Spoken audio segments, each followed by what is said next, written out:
High বন্ধুরা, আমার আরেকটা নতুন মিনি ব্লগে তোমাদের সবাইকে স্বাগত।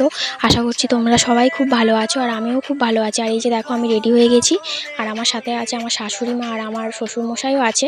শুধু আমার বর নেই, কেন কি ওর কাজ ছিল, ওই জন্য আমাদের সাথে যেতে পারেনি। আমরা তিনজনে মিলে গিয়েছিলাম। এই যে দেখো, আমরা রাসমাঠে চলে এসেছি। এখানে বাজি পোড়ানো দেখবো বলে আমরা আগেই চলে এসেছিলাম। কত বাইক দাঁড় করানো আছে আর বাজি পোড়ানো এখনও স্টার্ট হয়নি, আমরা আগে থেকেই চলে এসেছিলাম।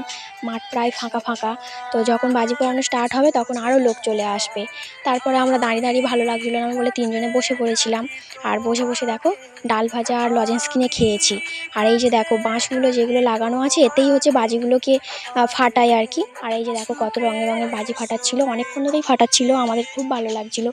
আর আজকে ভিডিও এই অবধি, পরের ভিডিওতে আবার তোমাদের সাথে দেখা হবে। আর নতুন নতুন ভিডিও পেতে অবশ্যই চ্যানেলটাকে সাবস্ক্রাইব করে দিও। আর আমার ভিডিও যদি তোমাদের ভালো লেগে থাকে তাহলে অবশ্যই লাইক, কমেন্ট, শেয়ার করে দিও। তোমরা সবাই ভালো থেকো। টাটা বন্ধুরা।